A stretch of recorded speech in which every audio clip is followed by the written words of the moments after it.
बच्चों, आपके सामने 100 शब्द प्रति मिनट गति का डिक्टेशन दे रहा हूँ।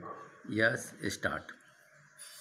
जहाँ तक यातायात ट्रांसपोर्ट का सवाल है, रेलों के संबंध में कहा गया है कि नई रेलवे लाइनें बनाई जाएंगी, लेकिन वह रेलवे लाइन केवल ऐसी जगहों पर ही बनाई जाएगी जहां उद्योगों का कोई संबंध हो या ऐसा कोई कारण हो कि रेल के बिना काम नहीं चल सकता। मैं यह मानता हूँ कि नई रेलवे लाइन डालने पर जितना खर्च पड़ता है उसको देखते हुए अब इस बात की ज़रूरत नहीं रह गई है कि हम बड़े पैमाने पर रेल का विकास करें। हमें जोर देना चाहिए सड़कों के विकास पर, लेकिन पंचवर्षीय योजना के अंतर्गत जितनी सड़कें बनाने का लक्ष्य है वह बहुत कम पड़ेगा। अगर रेल सड़कें बनाने का काम बड़े पैमाने पर हाथ में ले लिया जाए तो यातायात की स्थिति में बड़ा सुधार हो सकता है। उसमें अधिक पैसा लगाने की ज़रूरत नहीं पड़ेगी। जिन क्षेत्रों में सरकार सड़कें बनाना चाहें वहाँ की जनता को वह तैयार करे कि वह स्वेच्छा से श्रम दें और मिट्टी का काम अपने आप करें।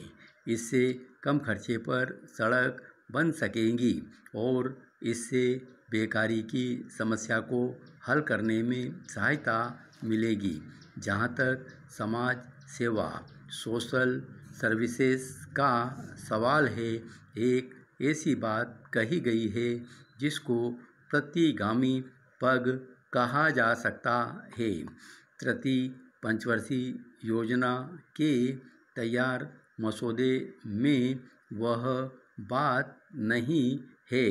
यद्यपि यह कहा गया है कि 6 साल से 11 साल तक के बच्चों के लिए अनिवार्य और निःशुल्क शिक्षा की व्यवस्था की जाएगी। हालांकि उसके बारे में अभी आशंकाएं जाहिर की जा रही हैं कि संभवतः तृतीय पंचवर्षीय योजना के अंत तक वह लक्ष्य पूरा नहीं हो सकेगा। संविधान में कहा गया है कि 14 साल तक के बच्चों के लिए अनिवार्य शिक्षा निःशुल्क की व्यवस्था की जाएगी।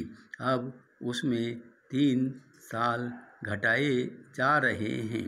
अतः प्राइमरी शिक्षा को हम छोड़ दें तो जहाँ तक विश्वविद्यालय की शिक्षा का सवाल है उसके बारे में यद्यपि तृतीय पंचवर्षीय योजना में कोई जिक्र नहीं है, लेकिन मंत्रिमंडल की तरफ से यह निश्चय किया गया बताया जाता है, जिसका जिक्र शिक्षा मंत्री महोदय और प्रधानमंत्री ने भी किया है कि जो बच्चे या विश्वविद्यालय में दाखिल होना चाहेंगे उनके दाखिल होने पर रोक लगेगी।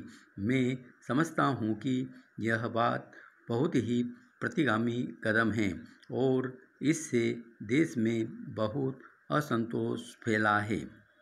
आखिर इसके क्या नतीजे निकलेंगे अगर हम तृतीय पंचवर्षीय योजना में साफ तौर से यह व्यवस्था नहीं करते हैं कि जो बच्चे विश्वविद्यालय की शिक्षा लेना चाहते हैं, अगर हम उनको उस शिक्षा से रोकते हैं तो उनके लिए दूसरा काम देना पड़ेगा, चाहे वह तकनीकी शिक्षा हो, चाहे नौकरी वगैरह हो। और जब तक ऐसा प्रबंध नहीं किया जाता है तब तक विश्वविद्यालय के दरवाजे किसी के लिए बंद नहीं किए जाएंगे, तो देश में उससे बढ़कर असंतोष फैल सकता है। इसका नतीजा यह हो सकता है कि चूँकि पिछड़े हुए लोगों के बच्चे उन लोगों के बच्चों से जो आगे बढ़े हुए हैं निश्चित तौर पर कम होशियार होंगे और इसलिए उनको उतने अंक नहीं मिल सकेंगे जितने कि आगे बढ़े हुए लोगों के बच्चों को मिल सकते हैं।